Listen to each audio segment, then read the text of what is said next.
You're listening to the Perth Property Show, Australia's only weekly property podcast by West Australian experts for West Australian listeners. Catch your latest episode every Monday at 7 a.m. Good morning, everyone. Welcome to the Perth Property Show. My name's Trent Fleskens, your host. As always, this week we have one of the absolute stars in real estate in Western Australia, Shane Beaumont, back in the studio. He's been in a couple of times to the podcast and specifically talking about his favourite suburb to sell in, Gosnells, in the southeast of the Perth metro area. Last time he was in, it was about 2 years ago, episode 168, for anyone looking for a reference to go back and check that one out, because today we are doing a suburb update on that suburb, Gosnells, to see just how correct Shane was, and I reckon he's pretty correct, and just how far we've seen those prices move, and in what housing type we've seen the most movement. Was Shane right about those villas that were selling under replacement value? How have the development blocks gone? How have the family homes gone? We'll talk today about how that performance has run, why, where it's come from, and where it's going. Shane, how you going, mate? Great to see you. Hey, it's been a killer couple of years for you in Gosnells, hasn't it? I think we were pretty spot on in the timing of showcasing Gosnells, because from that point in time, possibly just a little bit before, we really have seen a run on Gosnells from across the country, haven't we? Yeah, without a doubt. And it's probably starting to shift a bit more where local buyers are starting to realise the council's got some great things happening.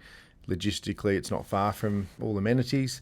So a lot of the local buyers are catching on to it also, but it probably took those eastern states investors looking at probably a snapshot of where they live and what that same sort of property would be priced in their state for them to come and see the value it was on offer there. We've spoken a lot about the East Coast investor over the last couple of years. Would it be fair to say that it really has been the East Coast investor that's driven the baseline of price growth, coming from a place without any bias? A lot of West Australian bias about the Gosnells property market, and then specifically looking from their point of view, maybe their own bias of the East Coast, and just recognising massive value in that area. That's obviously been the driver, I think. Has it sustained, or are we really starting to see a changeover in the buyer profile? I think they definitely started it. We're really pushing a lot of these properties to local buyers for a long time now, saying there's a great buying. In fact, when we spoke on that podcast, I was saying to locals, look, step back, take the name of the suburb or what your preconceived ideas are, look at where it is, how close it is, what you can do with the properties, and then look at maybe in the northern corridor,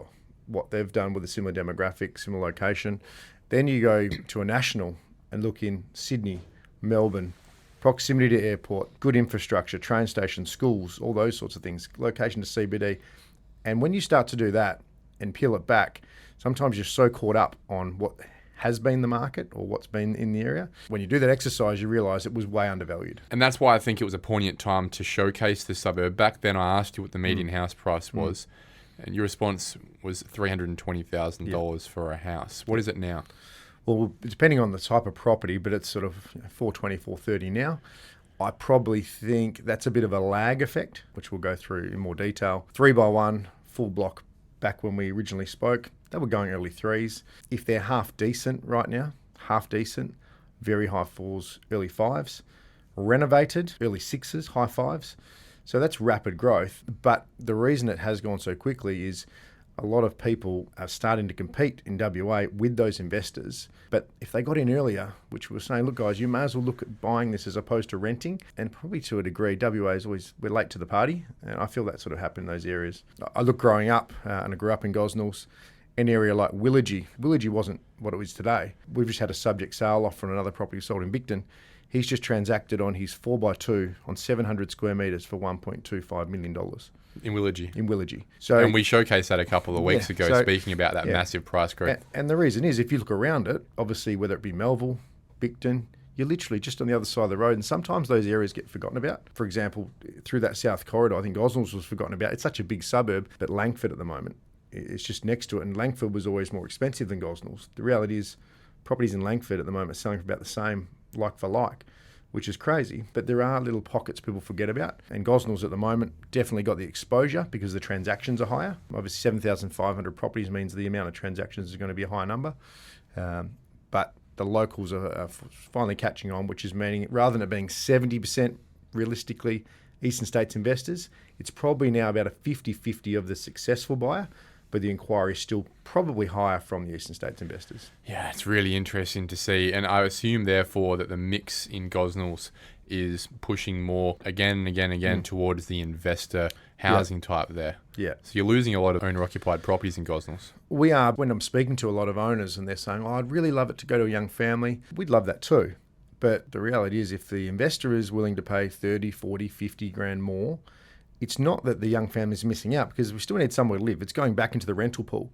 When you explain that to them, that it's still creating housing for people, they feel at ease. But I think there's still this preconceived idea that there's the greedy landlord that owns all these properties. A lot of the people buying these properties are eastern states, mums and dads. This may be their first investment. It might be their first purchase. That's exactly right. We've had a few where they can't afford where they live. They're going to rent where they are, as long as they're in the market, and they've done really well. And there's a few that have probably missed the boat what happened in Sydney or Melbourne, and they don't want to do that again. So they've, I guess, dabbled in WA. The entry level costs are so much less. So if it does turn at 20%, which we can't see because reality is in most of the circumstances, when we spoke 2 years ago, it was back to 14 levels, some 2007 levels. Now we have got the growth. And I also explained to a lot of those buyers, they go, I missed the boat. I said, well, hang on a minute. If you talk about the last 24 months, well, yeah, you probably could have bought earlier and done well. But let's take it back to 2014. It's been a ferry trip, round trip at that time. Yeah, that's right. So it's not, again, like that greedy landlord's just cashing out for so long. People, they're probably underwater as far as what they paid. But it has turned, and I can't see that changing purely for the demand. And whilst properties on the market in the whole of Perth, sort of under 4,000, and we'll see that creep up as Australia Day and kids go back to school. But I can't see it being a rapid change, sort of up to 12,000 for quite a while. So if you do the numbers, we've seen 18% growth over the last 2 years, year on year, right? So 35, 36% over the last couple of years. Yeah.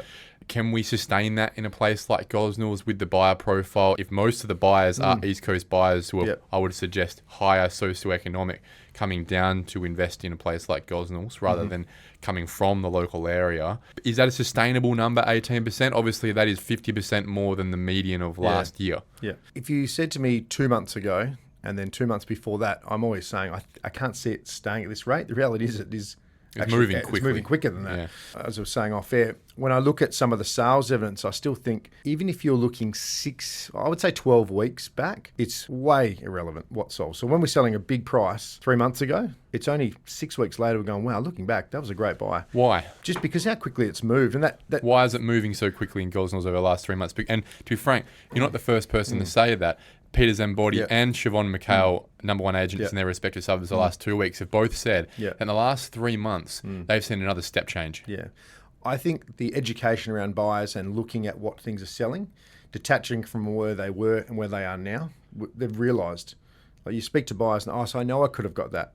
And for so long, I think they were caught up on where it was. Now, there's an acceptance now? There's an acceptance, and there's probably the confidence in the market that they can see being such low numbers. It can't turn that quickly. Confidence breeds confidence. Yeah. And at the same time, one thing that helps with confidence that is obviously a market in that demographic is very sensitive to would be interest rates. Now, there seems to be a perception in the market, whether it's going to prove true or not, time will tell, that the interest rates are probably settling at this amount.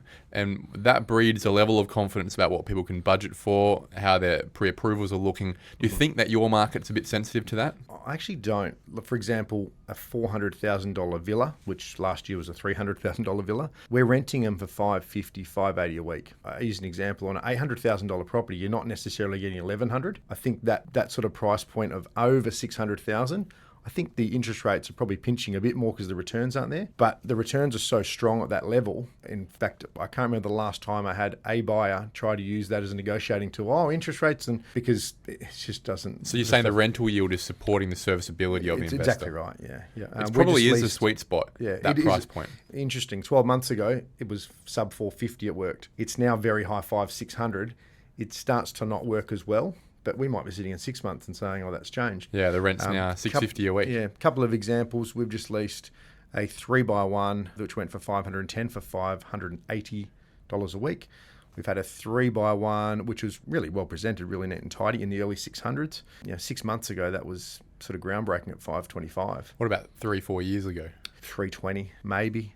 Yeah, and if they were behind on rent for 6 weeks, you'd probably work with them because you're worried about getting not a great tenant. But it is really competitive in the rental space. And we have, when people talk about behaviour of tenants, the reality is they're on their best behaviour now because it's so competitive that if you basically don't look after the property, You're homeless. You can be homeless. And when you're going up against 20 other applicants, if you haven't had great rental history, it's going to be pretty tough. 2 years ago, you gave us a tip that the best performing product is going to be that 5 to 10-year-old villa, 3x2, that is in the 200s, late 200,000s at the time. Yeah. How's it performed? Exactly what we thought it would. And the reality is most of the costs we're hearing about a villa, a turnkey villa being constructed, are up around the 300,000. Yep. So to buy something that's still a 3x2, still within the same zoning, so the same size of a lot to a degree, and you can paint it if you need it, maybe update a kitchen. They're going for sort of 420 now. So it's I've just seen one that we Spot on, Shane. Yeah. Well done.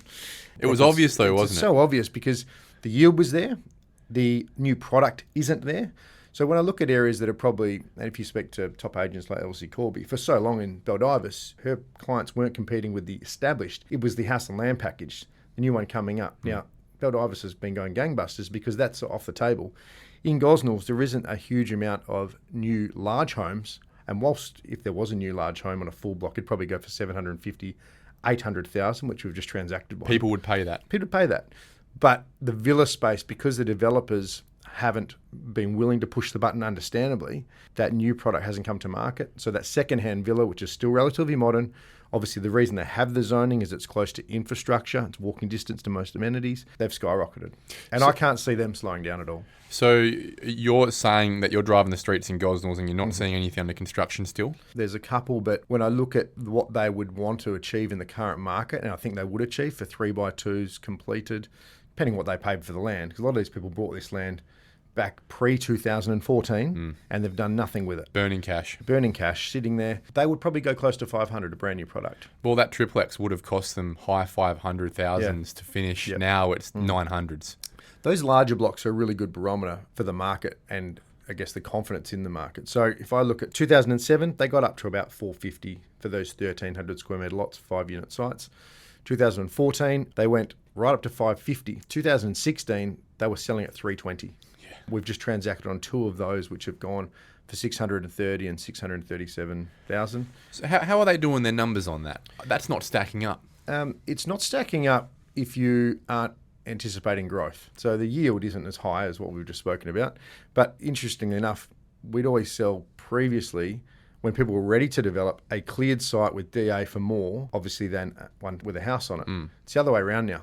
Because People they want actually, the return. They want the return because they rental. know it's not ready to develop today, but that confidence level of, I guess, to a degree, land banking, taking a punt, they're still getting 550, 600 a week on a basic 1970s home if it's got room to park maybe a couple of work utes or a couple of vans and that sort of thing. Well, that's the reality. They're going to have to factor in holding costs there, and they'd like to think that there'd be some level of yield that would be close to covering the interest portion of that loan. Yeah. And as you know, with interest the way they are at the moment on investment properties, but they're not banking on the yield. They're banking on growth. And that's been a while since that's been the case on those sites. Well, it's a bold strategy, Cotton, because there's many other places you could go to that are higher demographic than a Gosnells, for example, where you could just buy a family home and bank on growth. It's an interesting strategy, in my opinion, to buy an investment property with development potential, with the strategy being to develop at some point in time and just hope that the units, the 4 or 5 units that you're about to develop, go up by 10% over that time period. Yeah. But look at scale that they're looking for at the end of the day. I do believe, if I look at that new product coming through there, a 3x2, 230 square metres, I'd be surprised if you were starting them today. I'd almost bank on it. They'd have a 5 in front of it by the time they're completed. Now, you're a man who loves anecdotes. I love hearing them. Can you give us a couple of crazy stories that you've seen transacting in the last couple of years in and out? Certainly can. I mean, we spoke about a property which was a corner lot, 680 square metres, and we spoke about, on the back of that, I got a few calls from people saying, where can you get a subdividable retain and build home? Because I don't believe it at 320,000.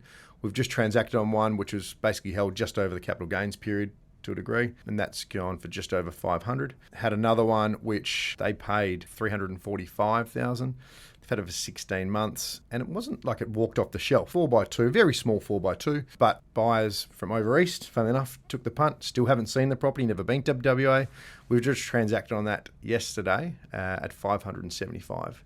Yeah, so well above, probably double the median growth that we've seen there. We spoke about a 35% growth in the last 2 years. Some of these good buying properties and good selling properties, we're talking about 70% here. Again, it's not like that was a snip at the time. That wasn't like sold off market. It was on the market. Everyone had opportunity. And we were not convincing buyers. We're going, guys, please step back and look at this. This is a no-brainer. But people that took a chance have been rewarded. When we think about how markets aren't homogenous, they're never growing at the same time. And when you're in a submarkets rarely grow all at the same time because they're substitutable products. Yeah. As you said before, Langford, 100%, Gosnells, right? The only exception to that we've seen, for example, is last year, every suburb in the city of Armidale seemed to go gone up 30% at the same time. That seems to be more of a correction on replacement value. But in your area, that city of Gosnells space where there is the Thornley, the Gosnells, the Maddington, the Langford, where do you think the opportunity lies in that local government area that really isn't seeing the love it should? Is it still Langford you're talking about? I think Langford's undervalued when I look at what's happened even to Ferndale, Linwood. Typically, the further you get closer to the city, prices get higher. Well, they should be. They should have more downside support. Yeah. Probably what I think is the thing to note, a lot of the people we speak to, and people in Gosnells tried to develop years ago, apartments. You've also got to look at what the demographic for that area want. 2x1s with one car bay, it might look impressive on a spreadsheet, but is it going to sell and is there going to be a demand? How many people in Gosnells only have one car for the family? It's pretty rare. It's rare, right? Because they need the car, especially now with the train line currently being constructed. So I think if you look at what your potential demographic is, and I'd say realistically it's investors which bring young families. So whether they're a tenant or they're an owner, a lot of young families. It's an older demographic through the area. A lot of people don't realise that, but it is changing. Let's work down the train line. Look at the areas where you can still get good sized blocks with good solid homes where you're not living next to 20 townhouses or apartments. And realistically, it's happened through Beaumont, Cannington, probably overdeveloped to a degree, I think. Just my Cannington's thoughts. quite high density for the location. Yeah. I think it's undervalued, Cannington, but that's another story. Cannington was in my top 10. Yeah, well, there you go. I think Beckingham probably went a bit heavy on high density. Great area. Look at the locale of that. I think that's undervalued. Thornley, pockets of Thornley through that Spring Road along that train line. Thornley's performed really well because it hasn't gone too high density. Then it became a bit more unaffordable, so 6 minutes away. Gosnells hasn't become that high density. Now, the zoning may be there, but a lot of the developers are starting to realise just because I can put 20 units on it doesn't mean it's the right choice. Just because you could doesn't mean you should. And speaking to agents, whether it be me or speaking to an agent near and saying, what's the easiest product to sell? What's there a shortage of? I think supply and demand always comes into it. And who would buy it tomorrow? If it was ready tomorrow, who would buy it? And if you say, well, I don't know who would buy that. Well, there's your answer. Why would you build it? Yeah. So I do think that's something to note, that your target demographic and the investors, I think they're cluing onto that too. Renovations. We've spoken in the last few weeks about the opportunity of renovation at the moment, given the Yeah. reality of that replacement cost issue. Have you seen people come in and out of Gosnells and do a quick sub 12-month renovation? I've got probably 30 property flippers on our database. I've got several that do almost one a month, and they do well. They know their product. The buy is where they make their money. The sale with a good agent who knows what they're doing, you'll get a great result. But the buying, probably what's hardest for them is no one wanted to do it before. Now it's the trend. Now it's the trend and there's more competition. And to be honest, sometimes we're seeing new property flippers come to the market that probably are paying more than they should for their profit line because they're inexperienced. They don't realise they think the things aren't going to cost as They're much. buying a project. That's right. But the insurance for them is, worst case, they're still probably going to have a positively geared property. And at the same time, and this is what I've said before, renovations for me only work in the time of the cycle where the market is showing its own passive growth. You're insulated on bad decisions, on risks that come within renovation structurally. And so half of a renovator's profit that they'll present to me, I'll look at it and say, well, to be honest, half of that's actually just passive growth in the market. You may have made a bit of money out of that renovation, but the most of that profit you made was just when you bought. Again, some of our best property flippers, even in the worst market, have done really well. But I would say they've been pretty diligent. They've stuck to what they know it's going to cost. And some of them even have the same materials. They're literally, this tile works, this cabinetry works, this setting works. It's experienced. They've systemised. They're systemised, no emotional attachment. That's one thing we see. The worse the property looks and presents, the bigger the opportunity, because the pool of buyers that are willing to take that chance and also get the finance. As you know, to fund these things, you've got to have extra money because the LVRs and et cetera, the banks might be a bit tighter on the risk side of things. So that's something also to note. Canning Vale is an adjacent suburb just down the road. It's Yep. the shining light, I guess, communally Yep. in that whole area. It is obviously the aspirational suburb of the area. Half of it is in the city of Gosnells as Yep. well, and Canning, for everyone's knowledge. Do you see a lot of people getting to that price point now in Canning Vale where Yep. we're getting close to $1 million in some spaces, where they're cashing out, downsizing back to Gosnells, or is it a point of no return in the social structure? I haven't seen it. Years ago, that might have been the case. And I remember actually that really happening. But with the growth of Piara Waters and Harrisdale and surrounding, So they're going that way. they're probably going that way because people typically, if they want to downsize, they don't want to downgrade. And obviously the newer supply of product coming through there. Not to say that you won't get great buyers there. We've had some people that aren't so caught up on going from Canning Vale back to Gosnells buy on Astley Street, overlooking a river reserve for $320,000, and they've cashed out at $1 million. But typically that's not the norm. Yeah, they're heading west. Yep. Yeah, and I guess it is all shiny and new through there. There's new shops and New everything. parks, yeah. So Southern River's gone extremely well for quite some time. Again, that was really hard to sell because you're, again, competing with all that new product. Very cookie cutter. Yeah, very much so. But as that sort of starts to connect to Gosnells, funnily enough, there's a pocket of Gosnells, which used to be Southern River Estate. Yeah, they're going sort of $700,000-800,000 for a good home. A good quality home can go for that money. Even just an average 4x2 in that particular pocket will be well in the 600s now. Yeah, and look, there's not a lot of supply coming on either. No. Most of the properties in Southern River that were going to be developed are being developed right now, and everything from there is going to need a new structure plan with regards to actually identifying issues around the wetlands, the Southern River portion there. So I think we're really starting to cap out the available land in that city of Gosnells area, which just puts more pressure on the established property in Gosnells, where the township is, where the train line is. And to talk about the train line quickly, have you seen construction work happening along the line? Obviously, the line's currently not up right now. Yep. Is it having an impact, positive or negative? It's had a positive because there's actually 2 major railway crossings in Gosnells and the traffic flows much better. At the moment, it does. So it's actually getting some really positive, because if you do get caught on those 2, it can take some time. I've had no one mention it being a real negative because it's not that far. Even a bus to the city or Carousel and all those sorts of things, it's really easy to get around given you've got Tonkin Highway, Roe Highway. It's not like sort of Ellenbrook where you've really got that one way in, which can be a bit tougher. Getting around in Gosnells is pretty easy. Now, let's pull the scope out a little bit. You're a leader in West Australian property in general, not just in Gosnells. I'd love to hear your commentary on where you think the market's going yourself as a guy who sells over 150 properties a year. What's your perspective on life in 2024 in the Perth property market? I think acceptance of this market isn't going to change overnight. I still felt that the amount of people I've said to them, look, I'm going to sell, Shane, sit back and wait for it to drop. I was like, guys, whether I sell for you now or in 12 months' time, I'd advise you not to be out of the market because I believe it's going to be pretty hard to catch. So expose yourself to the market. I think, yeah, and we've had to negotiate a lot of interesting terms, longer settlements, these sorts of things to get people over the line so they can move freely to the next move. So I think when that stock level starts to rise, I still see the growth there because at the moment, the only thing holding it back from probably getting up to 1,200-1,300 sales is just that next step, where to go. We've been sitting around 950 transactions for quite a while now. Which is record numbers. Yep. We've known any time in history Yep. before this, have we ever Yep. been close to that? Record numbers at the lowest amount of stock. Yeah. And when people talk about Perth as far as the amount of numbers, what I do say, when I started in 2006, average days got down to 14. There was only 3,800 properties on the market. Perth wasn't how it is now. It was half the population. No Elkamos, no Divus was farming, Byford was farming, Elkamos, these areas just didn't even exist. Ellenbrook was an estate. Yeah.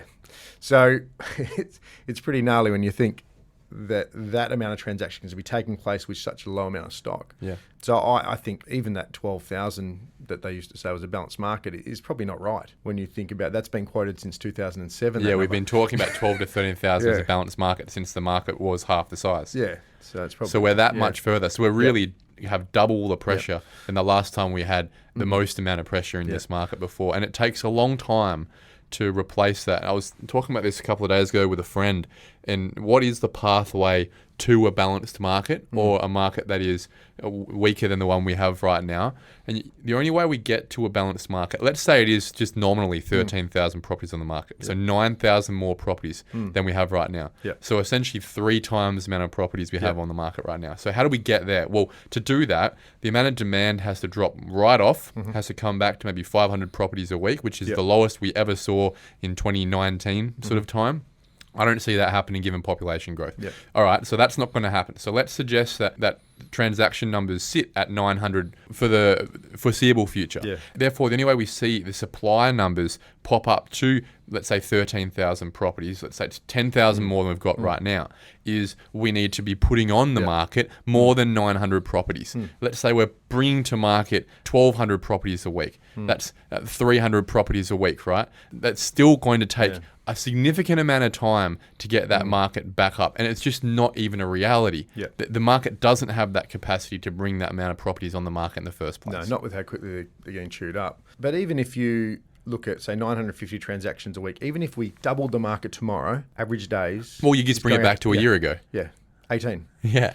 If we blow it on top of that, and average days goes out to 30. 5 years ago, average days was 89. I was blowing my own trumpet saying my average days was 39. So it's not that bad, even if it did happen. But it's going to be quite some time before that does come along. I think it's very important to build that context into the conversation, because it's easy to say in a very non-specific way that the market's really hot right now. Yeah. But it's very hard to actually explain the context to the punter on the street, how hot it is. Yep. You really have to strip it back about those population differences with the last time that we saw this amount of property on the market, but also what it would actually take, as I just referenced before, to bring it back to a market that was balanced. And at a balanced market, we're still not seeing prices drop. Yeah. We're just seeing prices stagnate. Now, that's obviously different across the board, and people will be interested to know that there's over 200 suburbs in the market. Last year, we actually saw 11 suburbs drop in value. Yeah. You know, that's a reality at every point in time. When the market's dropping, we also will see more than a dozen properties increasing in value. So it's not a homogenous market. A lot of the suburbs around that Subiaco, West Leederville, Maylands area actually struggled last year when it comes to numbers. Yeah. And that goes back to the theme that we've spoken about for a couple of years now, and that the real pressure is around the affordable market. Yeah, 100%. And I also say to people when I look at those areas that might be moving as quickly, you've also got to understand on the back of COVID, a lot of people are having bumper years, whether it be through grants or increased income. A $2 million buyer then, with interest rates at 1.9%, is probably now a 1.2 buyer. That's right. So it's still, the intent's there, but not everyone can afford that level. So unfortunately, that demand, it's tapered, Yeah, and we've really seen that wing, I think, between the city and Trig around there. That's where a lot of that aspirational buyer has been, where they really stretched themselves quite intelligently, astutely at the time when interest rates were at 2%, recognising it's the only time they're ever probably going to be able to buy into these suburbs. Because once you're in, you're in. As long as you pay that mortgage, just no one's taking that property away from you.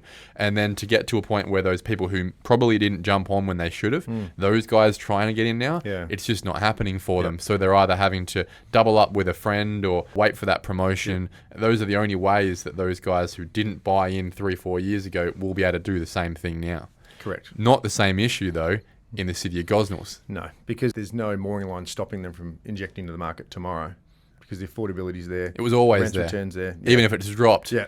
And you're right, rents have doubled, Yeah. really, in the last 4 years. Yeah. So for the investor, that has insulated the impact the interest rates have had on the market as well. Yep. So you had to put a number to it this year. The median house price right now, $430,000. If we're looking back in a couple of years' time, where's it going to be? The numbers being spruiked as far as the median aren't correct. Of course, but they weren't correct 2 years ago either. Yeah, that's right. But I would say we would see around a 15% growth I would expect over the next 12 months. A genuine 15%. It won't be as intense. Well, I keep saying that and it ends up being the case.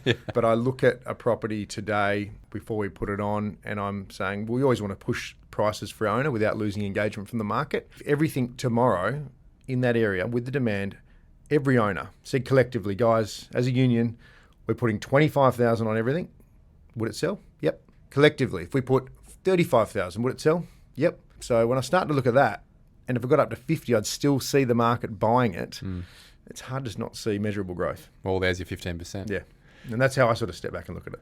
Shane Beaumont, thank you very much for coming in again, mate. I'm sure we'll have you in again soon. No problem. Thank you for listening to another episode of the Perth Property Show. If you've only just joined the conversation, you can catch up by heading over to our website, perthpropertyshow.com.au, subscribing to the podcast, or joining our Facebook page. Don't forget to tune in next Monday at 7 a.m. for more expert insights, local analysis, and suburb spotlights. Happy hunting!